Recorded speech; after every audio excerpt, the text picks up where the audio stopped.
Good evening. Today we are going to discuss about another important area related to climate action and disaster prevention in Sri Lanka. The main theme of the media summit that in November we are going to hold in Sri Lanka in collaboration with Sri Lanka Rupavahini Corporation and our regional partner Asia Pacific Broadcasting Union. In that context, today we are going to discuss mainly about climate action. Our main attention will focus on the national policies related to climate action and what are the areas that currently we are touching in that sector. At the same time, we are going to discuss about the involvement of our various stakeholders, especially the private sector, especially businesses. In that case, we are going to discuss about the sustainability area as well. To discuss these things, today I have a very distinguished panel with me. First, I would like to introduce Mr. Leel Randeni, Director Climate Change, Ministry of Environment. Good evening, sir. Good evening, thank you. Then I have Mr. Shiran Fernando. He is the Chief Economist and Policy Advisor of Ceylon Chamber of Commerce. Good evening, Shiran. Thank you. Good to be here. Yes. First, I would like to point my question to Mr. Randeni because now government is the main stakeholder of these taking actions related to climate change and disaster risk reduction. So, in that case, the climate change and environment play a vital role in this whole scenario. So, what can you say about the current situation in that current challenges that Sri Lanka face, and what are the actions that our government is taking to face these challenges? Yeah. Thank you, Prasad, for inviting the Climate Change Secretariat to express our, to share our experiences as you have mentioned. Yes, climate change is a global environmental issue. So, it is I mean not because of that our intentional activities purposely indiscriminate emission of greenhouse gases because of the fossil fuel burning and all. So, this issue created because of the industrialized countries, because of they are the major emitters, their economies governed by most fossil fuel driven economy. Industrial outputs are major economic production sectors. So, as present day economic system has using this type of non-renewable resources. So, what happened is that global warming happened. So, the challenge is that the impacts, the adverse impacts of climate change, the changes of the rainfall pattern and the earth slip and prolonged droughts and all, and the flooding and everything happen to be faced by even the low emitting countries like us also. So, then the challenge is that to prepare our economy for a corporate action, so that their actions are more climate resilient and it contributes to significant reduction of the greenhouse gases, and whatever their engagement, like their livelihoods, their occupations tuned in such a way so that they are tuned to a low carbon economy. Ultimately, we are contributing the global goal on climate change, because to keep our temperature levels compared to the pre-industrial levels not going beyond 1.5 centigrade. So, if that goes up to the 2.0 centigrade, it is disastrous. So, we cannot bear that much of higher greenhouse gas emissions and at the same time the temperature level. So, a challenge is that to change our lifestyles. I mean, we accustomed to high energy using lifestyles and high fossil fuel burning, and at the same time more greenhouse gases, and so we make the ecosystem alarming in such a way so that the more greenhouse gas emit. So we have policies, action plans, and all other ways we coordinate with the private sector like Ceylon Chamber of Commerce and the civil society and other public sector, our counterparts, so that we incorporate our climate change concerns into their development policies. So then our aim is to work together, cooperate together, have a participation action to reduce greenhouse gas emissions and make our people more resilient, so that we will have a much better world, so that our people are safe, our livelihoods are safe, and sustainable development goals can be achieved. Yes, Shiran. Actually, Mr. Randhani mentioned certain points that currently involved with the private sector as well. So, what can you say about the importance of sustainability in the private sector, the businesses? Thank you, Prasad and Rupavahini, for having the chamber, and it's good to be here talking about this important topic. I think if you go back to the early 2000s, the concept of sustainability was seen through the corporate social responsibility, CSR kind of initiative, but now that is completely transformed into sustainability and thinking not only just of profit for the private sector, but of the people and the planet as well, the 3 Ps in a sense. So we've seen a radical transformation in the way that businesses have to be more ethical and also be more socially responsible in their actions.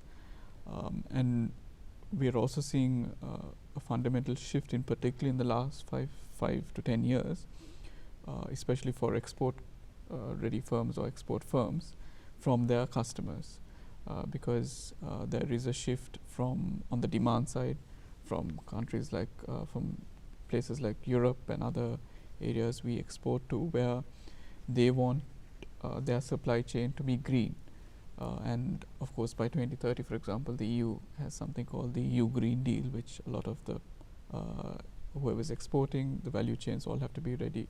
So there is pressure from that side also. And of course, as Mr. Randhani mentioned, what we need to do as a country and some of our targets also, the private sector needs to be aligned. So we've seen this shift taking place. It's no longer just a topical conversation, but it's now a conversation even at the boardroom. If you look at annual reports of listed companies also, you can see dedicated sections to it. There is what you call ESG reporting, environment, social and governance reporting, which is also made compulsory in a lot of things. You need to tag some of these investments that you're doing. Investors also who are coming in want to see that. So it's not only a business case story, but also are you a sustainable business model, and there are a lot of investors coming in that. So it's a radical transformation, and we can get into more of it as we go along. Yes. Then Mr. Randhani, what can you say now? You mentioned a little bit about the policies. So can you elaborate more on the government policies in connection with the climate action in Sri Lanka? Yeah, thank you. Yeah, policy is to mobilize almost all the people, so that different social groups like private sector, our public sector, our government institutions, ministries and all, and the civil society, and even the indigenous people and local communities and all, women, different social groups, youth groups and all. So policies, their national policy tries to get their fullest support, so that they should feel that this policy is our policy, and so they feel the responsibility, so that we should contribute to achieve these policy goals. So we have the climate policy. First we prepared our climate policy in 2012, then we updated in 2023. So our policy identified all of there are some sectors that the energy, industry, waste, forestry, agriculture, transport, like that, those are major emission sectors, significant fossil fuel dependent economic sectors. So those policies we prepared, so that there are some targets. By this year we are going to reduce our greenhouse gas emissions in that sector, business as usual scenario, to compare to that this much of greenhouse gases are reduction. So those are identified in the policies. Adaptation sectors, which are more vulnerable sectors. There are 9 sectors. Then we identified what are the interventions, so that the sector people who are engaged in most vulnerable sectors and their livelihoods are based on those things and their occupations and everything, those, then what are their responsibilities, what are their actions to reduce greenhouse gas, not the greenhouse gas emission, to adapt to the climate change drives in that sector. Like we identified all those things. Then in the policy we have identified the strategies. Strategies mean how we can mobilize them so that climate friendly action will be the resultant something, so that our ultimate goal is, policy goal is achieved. So then based on, because as Ms. Sharan said, so the private sector is more profit oriented, so they run on their own money and their own resources, so then they should achieve some profit targets. Then we find out some strategies so that the private sector is mobilized for more low carbon, more climate resilient businesses. So then their objectives are also meet and our objectives are meet likewise. Then the community, civil society, they like to get engaged in the localized problems what they are vicinity, then likewise. Then our policy is there, climate, national climate change policy, that is there in the website, our ministry website, everyone can download it, and there are national determined contribution, our overarching goals. First one came in 2016 once we became a party to Paris Agreement, then we updated it in 2021. Now recently NDC third generation one, last month we have uploaded that in, we got the cabinet approval, uploaded into the NDC registry. Then we have national adaptation plan, 10 years effective plan, provincial adaptation plans based on our provinces, 9 adaptation are there, even the local adaptation plans also. Now we have closer to 100 local adaptation plans. Our idea is to, policies are being materialized and give a body, so that different plans and actions, strategies are there. Our ultimate goal is to have these policies to coordinate with our private sector, other all societies, I told that. So this is not a responsibility of only ourselves, climate change secretary or the Ministry of Environment. We all should work harder, cooperatively, collectively, so that our ultimate goal to keep the planet safe can be achieved. Yeah. Yes. Now, Shiran, as he mentioned, private sector has a great responsibility because they are the powerhouse. They have, they have more resources, especially financial resources. Then, according to your view, how can the private sector support in funding in climate and sustainability actions? Sure. So we've at the chamber, what we have learnt and understood is we need to be ahead of the curve, and in that respect, we've recognized the need for corporates to be more sustainable. So every year we have what you call the Best Corporate Citizen award, where we recognize companies who are contributing towards the triple bottom line, people, planet and profit, and they're doing it in a very sustainable way. There is a overall story and a framework towards it. We also recognize companies who are doing very good targeted projects with the community.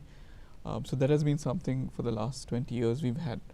So even before sustainability became the norm, we've been looking at it.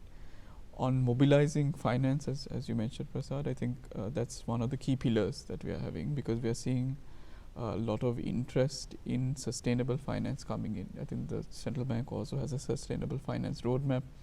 I think a gap of about 10 billion has been identified as a gap for mobilizing it. There is a lot of interest.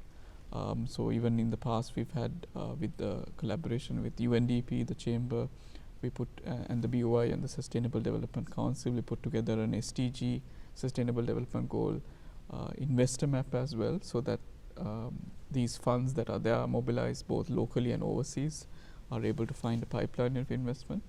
But we need to strengthen it, because some of these are coming into action. And even just last week, with the collaboration of the banks, they have the Sustainable Banking Initiative by the Sri Lanka Bankers Association. The chamber collaborated with them, and some other banks like FMO. We were able to discuss how we can mobilize more finance and how the banking system also can be more geared towards lending, because traditionally sometimes they might not go for those sectors because maybe it's too risky, they might not meet the appetite and things like that. So the overall pillar on sustainable finance is very core to what we are doing. There are other pillars as well, but we'll get into that as we go on. Yeah, okay. Mr. Randeni, now you mentioned about the Sri Lankan initiatives and how the government and other local stakeholders maintain the situation according to our policy actions. And in that context, how can the international partners, but they also can play a very vital, very big role. So how can our international partners support in this manner? They are already supporting, but how can they support more in this area? Yes, that is a good question. International partners means, I mean, they are working as they are development partners. So they support, as you mentioned very correctly, they are even now they are supporting for NDC preparation, National Determined Contribution preparation. We got the support from the UNDP and all other development partners, Asian Development Bank and Food and Agriculture Organization. Likewise, we got an European Union because they have industrial decarbonization project. So they supported us to prepare our national determined contribution for industry sector. Likewise, we even now we get the support from the development partners. But further, as we became a party to Paris Agreement in 2016 April, we ratified the convention. Since then, because this Paris Agreement provides a democratic setup, so that although their greenhouse gas emission is very low, like the developing countries like us, non-Annex 1 countries, still we can be a part to reduce the greenhouse gas emission. So that for that we get the support from different multilateral donors, like and there are some financial hubs prepared and formulated under the guidance of the UNFCCC, the Paris Agreement, the Green Climate Fund, Adaptation Fund, Special Climate Fund, and even now the Loss and Damage Fund also, to support the countries who are suffering from and vulnerable to the losses and damages because of the extreme events and the climate induced disasters like floods and all. So then we got the support, and there are some project period, and they ask us to submit the proposals, and we prepare the proposals, and those proposals are also, I mean, there should be some international accredited entities, so the direct access entities in the country. So we have one direct access entity, that is the DFCC bank, and there are some other banks are also in the project pipeline. So they are also pending for their accreditation, and there are international accredited entities like UNDP, World Bank, and World Food Program, Food and Agriculture Organization, likewise, and French Development Agency. So those development partners got accredited based on their capacities to the Green Climate Fund, Adaptation Fund. So I mean, the funds are channels to them, to the our treasury. So we develop proposals with our partners like private sector and even the public sector, our sectoral line agencies, Agriculture Ministry, Agriculture Department, tourism sector, irrigation sector, likewise. So then we develop proposals and we submit to the Green Climate for funding. And so there are three different means of implementation, the support that we get from the convention. Article 9 is the climate finance, different ways of climate finance, sometimes the grants, sometimes the loans, equities and all those things. And the Article 10 is the technology transfer development. I mean, if you don't have the technology is transferred to some other country, and or otherwise if there are technologies we can develop. And the capacity building, those three means of implementation is provided by the different mechanisms from the Paris Agreement. So for those things, I am the development partner. The international partners are providing enormous support, and we are looking forward for the future also. Yes. Shiran, finally, now you mentioned about the contribution of the private sector to the climate action and disaster prevention and sustainability areas. So, as the private sector, what do you expect? What kind of support and partnership the private sector expect from the government and other key stakeholders? Sure. So let me just add on to what Mr. Randhani was saying in terms of some of the multilateral support and bilateral support that we're getting, and then I think that'll answer your question also on the support.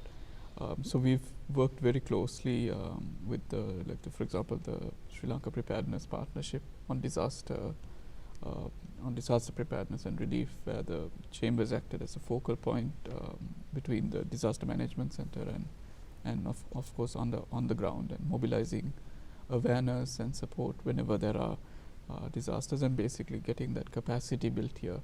So those have been very good success stories. We have a partnership, for example, with the FAO and the Ministry of Environment to have conversations on the climate smart agriculture as well, and I think there's a climate smart agriculture plan also developed in it as well.